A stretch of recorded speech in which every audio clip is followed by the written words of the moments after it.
सत्यप्रकाश जी से एक सवाल। आप ये कह रहे हैं कि संवैधानिक ढांचा, ये वो, चुनाव, दुनिया भर की बातें।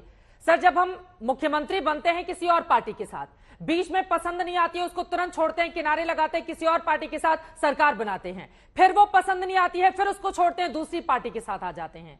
और जनता ने जिस जगह का आप प्रतिनिधित्व कर रहे हैं, कभी भी आप लोगों को 30-31% से ज्यादा वोट नहीं दिया है। इस बात को भी समझना होगा ना। दो बातें हैं। देखिए, यहां पर आप इल्जाम तो लगा सकते हैं विशाल मिश्रा जी के ऊपर कि वो इस पार्टी के हैं, इस विचारधारा के हैं, लेकिन अगर आप एक पार्टी के साथ चुनाव लड़े, छोड़ के दूसरे को पकड़े, उसको छोड़े तीसरे को पकड़े, तो क्या आप लोगों से सवाल नहीं पूछा जाएगा ये संविधान का पालन हो रहा है क्या? गठबंधन और पिछले 8 सालों में कितनी बार हो चुका है? गठबंधन में अपना वहां की जनता खुद को कितना छला हुआ महसूस करती है। मूल्यों के प्रति जवाबदेह होकर के अपना साथी चुनना, हाँ। और उस साथी के साथ सुशासन चलाना, सुशासन चलाना, ये स्वतंत्रता है और ये भी लोकतंत्र है। हाँ। कि लोकतंत्र में चुनने और चयन करने का अधिकार एक नेता को भी है पहले और जनता को भी है। इस पार्टी के साथ हमने किसी संविधान सम्मत सरकार चल रही है। आप एक बात बताइए, वोट करती है, नहीं वो वोट करती है, वोट किया जाता है, वो आप बात सही कह रहे हैं, गठबंधन को जब आप दिखाते हैं, जब वो गठबंधन को वोट किया जाता है, लायक ना रहे, छोड़ के तो आपने आरजेडी के साथ चलने लायक ना रहे, आपने आरजेडी के साथ वही किया, और 2025 तक न जाने क्या होगा अभी तक। चुनने का अधिकार रखते हैं और मूल्यों पे साथी चुनते हैं। हाँ। रही बात आपकी क्या विचारधारा है? सभी मूल्यों को बीजेपी, आरजेडी, दूसरी पार्टी क्या विचारधारा है? संविधान में सेकुलरिज्म है, हाँ। एक शब्द है, समाजवाद एक शब्द है, right to life with dignity एक शब्द है। भारतीय जनता पार्टी ने तीनों को समाप्त किया। हाँ। आप 20,000 करोड़ का घोटाला करके बैठ जाएंगे, नहीं आप अडानी के तमाम मुद्दों को लेकर के बैठ जाएंगे, उस पर कोई जवाब नहीं देंगे और कहेंगे मैं अकेला सब पर भारी। एक प्रधानमंत्री देश में संसद में कहे मैं अकेला सब पर भारी, इसका साफ मतलब है वो संविधान के प्रति जिम्मेदार नहीं है। फौरन आपके पास आऊंगी। प्रेम शुक्ला जी, वो कह रहे हैं एक अकेला सब पर भारी संविधान इसकी इजाजत नहीं देता है। जी हाँ, इस पर संसद में ये कहा उन्होंने, संसद की अवमानना है ये। देखिए, हमारा एक अकेला चेहरा, एक अकेले चेहरे के साथ जो है 140 करोड़ जनता का जनादेश आपको भी छोड़ दिया उन्होंने उस दिन। कृपा करके मुझे जेडीयू के नेता महोदय बता दें, आप तानाशाही फिर देखिए बीच बीच में नहीं बोलेंगे, नहीं प्लीज मत बोलिए। देखिए, तानाशाही इसी कहते हैं साहब कि विशाल मिश्रा बोलना शुरू करें, विचार अपना व्यक्त करें, तो मृत्युंजय तिवारी और सत्यप्रकाश मिश्रा मिलकर उनको बोलने न दें। जो लोग किसी की बात तक सहने की क्षमता नहीं रखते, वो तानाशाही है। तानाशाही इसे कहते हैं, अवसरवाद इसे कहते हैं साहब कि आप 2014 में आदरणीय नरेंद्र मोदी जी को कहते हैं ये सांप्रदायिक हैं, और उसके बाद जब आपको 2017 में ऐसा लगता है कि तेजस्वी यादव, तेज प्रताप यादव के साथ सरकार नहीं बना सकते, आप भ्रष्टाचार का मुद्दा उठाते हैं। जब कन्विक्ट हुए थे लालू प्रसाद यादव, तब आप उनके साथ गए। उसके बाद जो है, जब दूसरा आरोप आप ही की पार्टी ने लगाया तो आप चले आए बाहर, और जब वो फिर कन्विक्ट हो गए, पहले एक मामले में कन्विक्ट थे, 4 मामलों में कन्विक्ट हो गए, तो पाक साफ हो गए, और भारतीय जनता पार्टी पर आप फिर कहने लगे कि ये सांप्रदायिक है।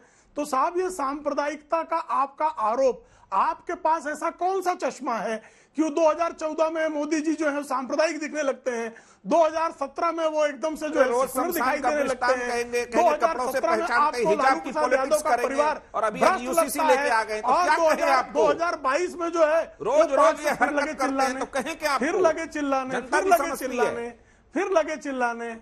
आप अनुच्छेद 370 के बाद भी तुम्हारे साथ ही बैठे रहे ना।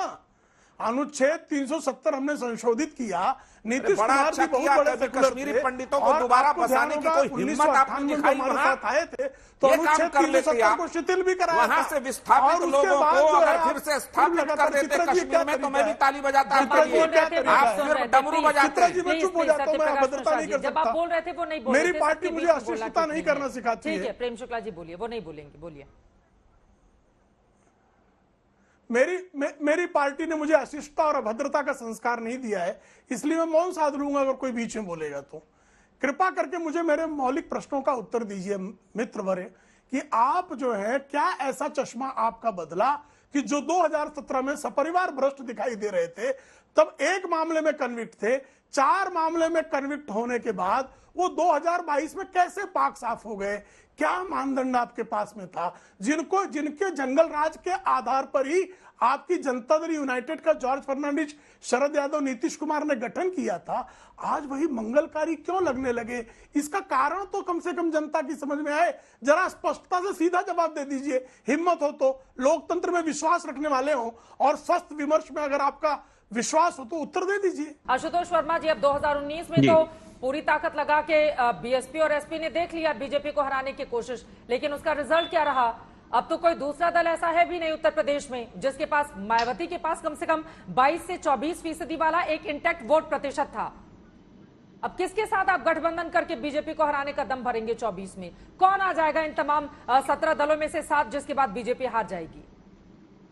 नहीं चित्रा जी, जब 1977 में जब इस तरीके की एक पार्टी, जनता पार्टी का गठन हुआ था, तब उस समय भी कई दल साथ में मिलके आए थे और उसके अलावा भी कांग्रेस के और जनता पार्टी के अलावा 34 और पार्टियां भी लड़ रही थी। तो ये नहीं है कि इस समय और उस समय में बहुत ज्यादा अंतर है। आज भी एनडीए के अंदर 20 दल घटक हैं। ये बात अलग है कि उनकी कभी मीटिंग नहीं होती है, क्योंकि वो उनको घटक दल नहीं मानते हैं, वो खाली उनको अपना सपोर्टर मानते हैं। और मैं ये जानना चाहता हूं कि इस देश में इस तरीके के गठबंधन पहले नहीं बने हैं। इतना बड़ा व्यापक गठबंधन 77 के बाद अब बनने जा रहा है। और परेशानी इसलिए है क्योंकि जब गृह मंत्री कल जम्मू कश्मीर गए और फॉरेंसिक साइंस लेबोरेटरी की स्थापना कर रहे थे, वहां इनॉग्रेशन कर रहे थे, तो वहां अपने भाषण में गठबंधन की मीटिंग के बारे में बात कर रहे हैं। अरे वहां जाके कम से कम मोदी जी की बात करते कि देश में झंडा फहराया। आप तो गठबंधन के बारे में कटाक्ष करने लगे। स्मृति ईरानी जी बहुत दिनों से टीवी पे नहीं आई, तो उनको प्रेस कॉन्फ्रेंस करके बताने पड़ रहा है। सारे लोग बात कर रहे हैं, तो इसलिए परेशानी तो है लोगों के अंदर। देखिए, आज जो भी स्थिति बनी है, भारतीय जनता पार्टी ये कोशिश करने जाती है कि आम आदमी पार्टी नाराज है, समाजवादी पार्टी नाराज है, ये नाराज है, क्योंकि उसके पेट में ये परेशानी है कि ये सब कैसे बैठ गए। तो पहली जीत जो है वो ये 27 नेता जो एक साथ बैठ गए हैं, यहीं से शुरू हो जाती है। और चिंता मत कीजिए, 12 जुलाई की जो शिमला की मीटिंग होगी, उसमें यह भी हो जाएगा कौन कहां लड़ेगा, किसी से छुपा नहीं रहेगा। तो इसलिए एजेंडा सब बहुत क्लियर है। पहली मीटिंग का एजेंडा क्लियर हो गया है। ममता जी ने साफ बोला है कि हम सब एक है और हम सब साथ मिलकर चुनाव लड़ेंगे। इसलिए किसी को घबराने की जरूरत नहीं है। मुझे नहीं लगता है कि इसमें कोई परेशानी उन लोगों को है। इसलिए एक और क्रॉस क्वेश्चन मैं आपसे पूछ लेती हूं आशुतोष जी। ममता बनर्जी का कितना वोट प्रतिशत है यूपी में? उमर अब्दुल्ला, फारूक अब्दुल्ला और महबूबा मुफ्ती का कितना असर है उत्तर प्रदेश में, या तमाम दूसरी पार्टियों के भी उठा लें? अगर यूपी में किसी का असर था, एक बीएसपी, बीजेपी, समाजवादी पार्टी और उसके बाद चौथे नंबर पर कांग्रेस का भी वोट शेयर बहुत सिकुड़ गया है। ऐसे में 3 पार्टियां बचती हैं।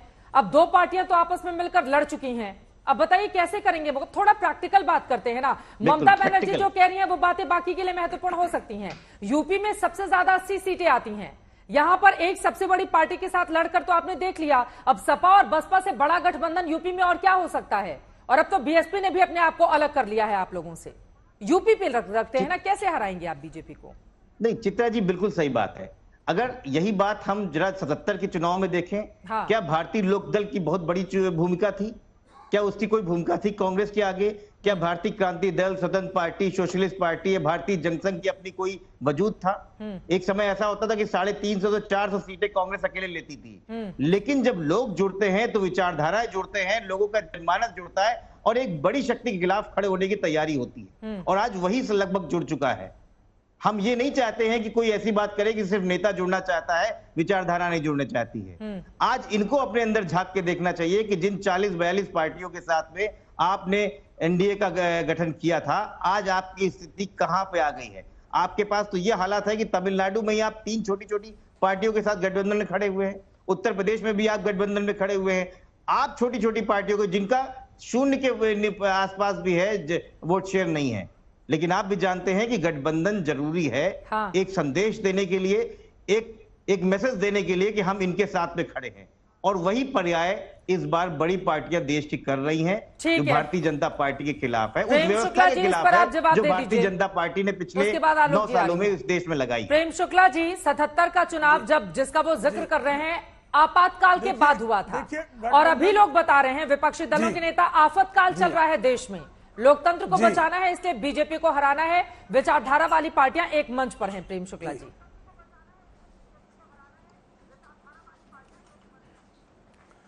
देखिए, आपातकाल जब जो है कल ही आपातकाल का 75 से जो है 1975 में लगा था, उसका एक लंबा समय बीते हुए वर्षगांठ होगी कल। और उस समय जो है हजारों हजार विपक्ष के नेताओं को बिना किसी अपराध के जेल डाल दिया था।